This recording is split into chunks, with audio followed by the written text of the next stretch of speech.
Classique. 7h30, 9h, la matinale de Radio Classique avec Guillaume Durand.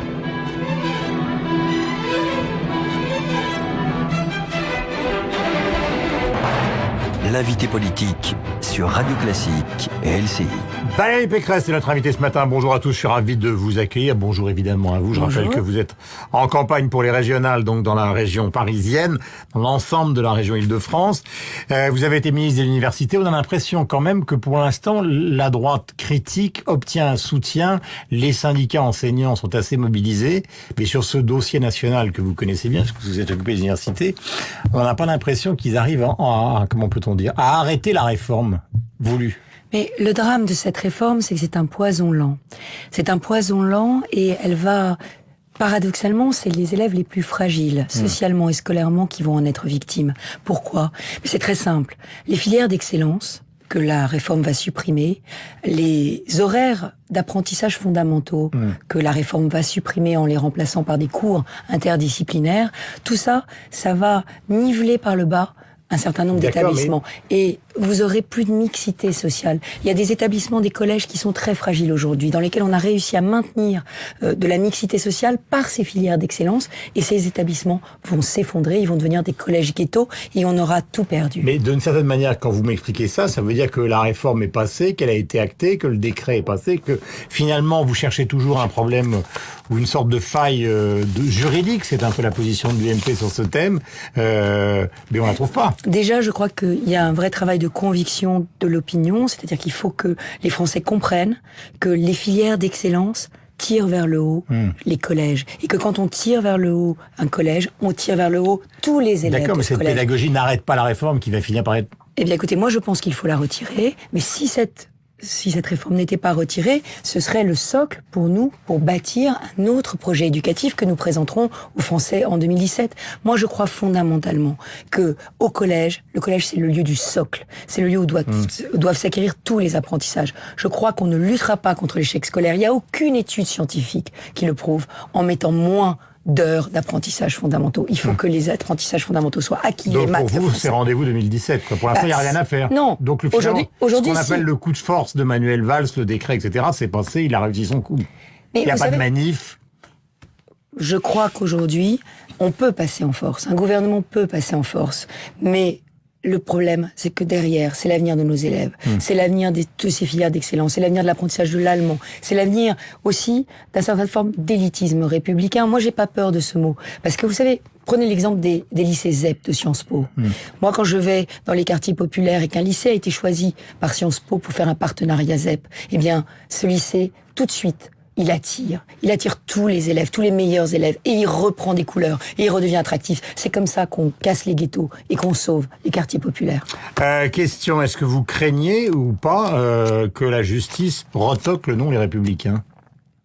Non, je ne le crains pas. Non, je ne le crains pas parce que pour moi, les Républicains, c'est un retour aux sources purement et simplement. Vous savez, le premier parti auquel j'ai adhéré s'appelait le Rassemblement pour la République. Et à l'époque, juste à côté, il y avait un parti frère, un petit frère de droite, qui s'appelait les Républicains indépendants, le Parti républicain. Donc, j'arrive pas à comprendre la polémique. Je pense qu'en réalité, ça gêne. Non, mais là, c'est une décision de justice.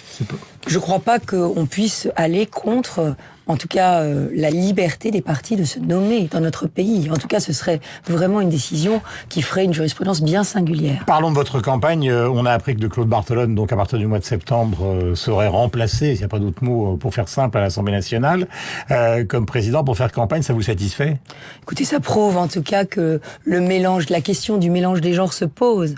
Moi, je ne trouve pas convaincantes les garanties qu'il a proposées pour éviter le mélange des genres. Mais je vais vous dire, moi, je ne me serais pas mise dans cette situation. Voilà, c'est tout ce que j'ai à dire sur les choix de Claude Barthelone. Ce sont ses choix, c'est sa manière d'envisager la campagne.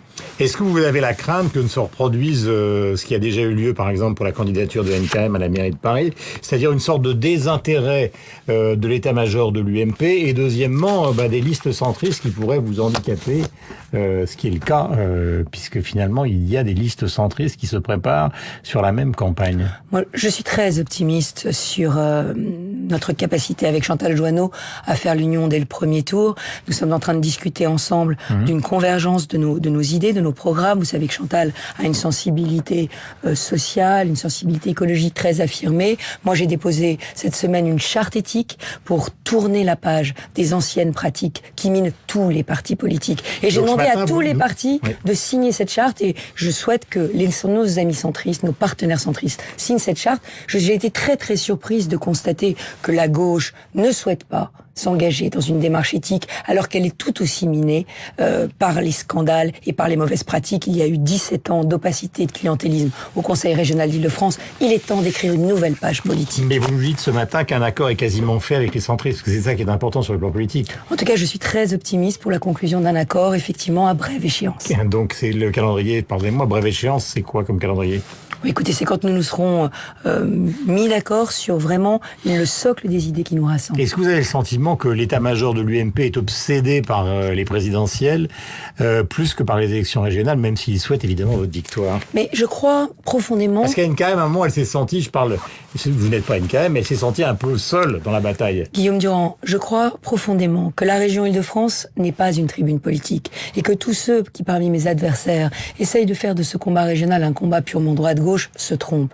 Moi, je veux être la candidate des solutions. Ça fait 2 ans que j'arpente l'Île-de-France de long en large. Ça fait 2 ans que je cherche des solutions aux problèmes. La semaine prochaine, je proposerai une proposition de loi pour lutter contre la fraude dans les transports. La fraude dans les transports sur toute la France, 500 millions d'euros de manque à gagner. Pourquoi? Moi, j'ai été voir les contrôleurs. J'ai passé du temps avec eux. C'est parce que on n'a pas l'obligation de porter sa pièce d'identité dans les transports en commun. 5% de taux de recouvrement des amendes qui vous sont donnés, parce que si je vous contrôle, Monsieur Durand, vous allez me dire que vous vous appelez, vous allez me dire que vous appelez Clint Eastwood et que vous habitez Los Angeles, et je ne pourrai pas recouvrer l'amende. Alors qu'un automobiliste qui lui a une amende automobile parce qu'il enfreint le code de la route, lui, on le connaît, il a son permis de conduire et 80% de taux de recouvrement des amendes automobiles. Enfin, un nombre considérable de fonctionnaires, parce que quand vous voyez, par exemple, quand vous allez à un match de foot au Stade de France ou au Parc des Princes, vous voyez des dizaines de gosses qui passent par-dessus les barrières. Détrompez-vous, Monsieur Durand, détrompez-vous. Hier, j'étais à Barbès et à la gare du Nord. La gare du Nord, première porte d'entrée de tous les étrangers en Île-de-France, de tous les Européens en Île-de-France. La gare du Nord, aujourd'hui, est sinistrée. C'est le visage de la France. On doit la rénover profondément. Et il y avait des contrôleurs, des dizaines de contrôleurs qui menaient une opération. Et les policiers m'ont dit quoi? Les policiers du commissariat m'ont dit, ils nous amènent les fraudeurs, et les fraudeurs refusent de donner leur identité, et on les laisse repartir. C'est injuste, Monsieur Durand. C'est injuste parce que ceux qui payent pour la fraude, c'est ceux qui, malheureusement, contribuent à vous usager, respectent la loi. La campagne sur les réseaux sociaux, alors tout le monde a un peu ironisé sur votre immersion dans le métro, je parle des réseaux sociaux. Est-ce que vous avez l'impression que vous allez être victime, justement, je reviens à l'exemple NKM, c'est-à-dire d'une campagne qui est à la fois... pas déstabilisante, mais désagréable, mais en même temps ironique. C'est-à-dire la droite prend le métro, en gros, c'est ça que ça veut dire. Oui, ils vont s'habituer, parce que c'est pas la première fois, c'est pas la dernière fois. Il faut que vous compreniez, Monsieur Durand, que la région est responsable des transports.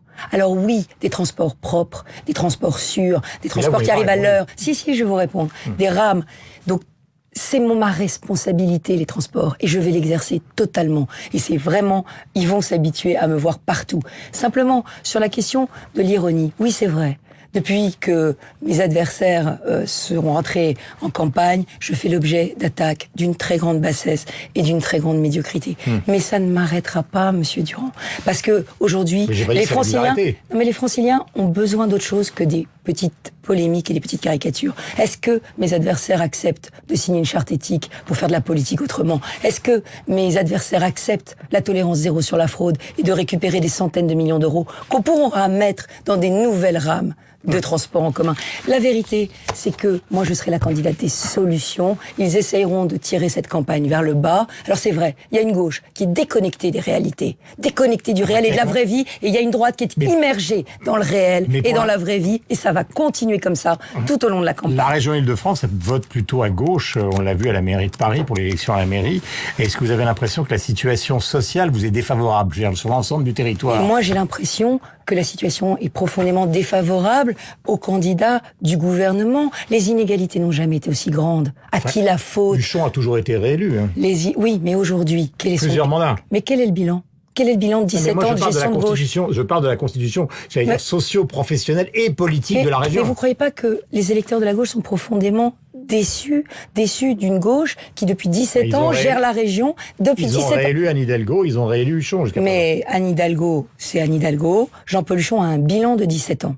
Ce bilan, c'est des transports indignes, c'est du logement beaucoup trop cher, c'est un chômage qui a jamais été aussi haut, c'est 40% de chômage des jeunes. Elle est où la promesse faite à la jeunesse? Moi, on arrête les phrases creuses qui n'aboutissent à aucun résultat. Ben oui, mais justement, mais peut-être qu'aujourd'hui, les Franciliens vont ouvrir les yeux et vont se rendre compte que, avec la politique du gouvernement et avec ces 17 ans, leur situation s'est dégradée. Moi, je veux rendre sa fierté à l'Île-de-France. Allez à Londres, allez à Berlin, allez à Madrid et à Barcelone. Et dites-moi si vous ne pensez pas qu'il y a dans ces régions beaucoup plus d'aide au talent, beaucoup plus d'énergie mise dans la reconstruction d'une métropole. Barcelone, magnifique. Barcelone, c'est compliqué. Hein. Oui, c'est compliqué. La situation dans les rues de Barcelone, sur le plan justement de la sécurité, c'est quand même une situation extrêmement compliquée. Monsieur Durand, je vous emmènerai avec moi à Barbès. Comme j'y étais hier, je vous emmènerai avec moi dans les quartiers populaires de l'Île-de-France. Je vous emmènerai avec moi sur les transports franciliens qui sont aujourd'hui ceux dans lesquels les femmes se sentent le plus en insécurité. Alors, et nous trouverons des solutions. Question, est-ce que vous demandez dès maintenant un débat à Claude Barthelone? Parce que hier, on a vu donc le débat qui concernait Bruno Le Maire et Najat Vallaud-Belkacem sur l'éducation. Est-ce que vous considérez qu'il va falloir que cette campagne soit rythmée par des débats? D'abord, pour débattre, il faudrait qu'il y ait des propositions en face. Moi, non mais on peut pas débattre. Moi, aujourd'hui, je fais des propositions. J'attends de savoir si effectivement la lutte contre la fraude sera une priorité. J'attends de savoir si mon pacte régional pour la ruralité sera. C'était pas ça la question. La question, c'est de savoir si vous voulez l'affronter dans les médias. Mais d'abord. J'ai plusieurs adversaires, Monsieur Durand. Donc aujourd'hui, bien entendu, j'attends que mes adversaires fassent des propositions pour cette région. J'attends qu'ils sortent d'un débat totalement stérile, la droite, la gauche, l'extrême droite. L'Île-de-France, je vous l'ai dit, ça n'est pas une tribune politique. L'Île-de-France, c'est 11 milliards et demi de vos impôts qui sont mal utilisés et une région métropole qui pourrait être le cœur battant de la France. Parce qu'avant, on disait... Paris est le désert français. Aujourd'hui, dans la mondialisation, c'est tout l'inverse. C'est les métropoles, les régions métropoles qui insufflent de l'énergie à tout un pays. Donc, en faisant décliner l'Île-de-France, parce que l'Île-de-France décline. Le bilan de Jean-Paul Huchon, 21e région sur 22 en matière d'action économique. 21e région sur 22 en matière de politique de l'emploi et de formation. Alors, est-ce qu'on se satisfait de ça? Est-ce qu'on veut une autre région? Est-ce qu'on veut une Île-de-France qui soit vraiment la capitale de la 5e puissance mondiale? On a trop de talent pour les gâcher. Merci beaucoup. Valérie Pécresse est notre invitée ce matin, donc sur l'antenne de Radio Classique et de LCI. On va retrouver nos camarades de LCI dans un instant, même tout de suite. Et Sophie Paolini sur l'antenne de Radio Classique. Vous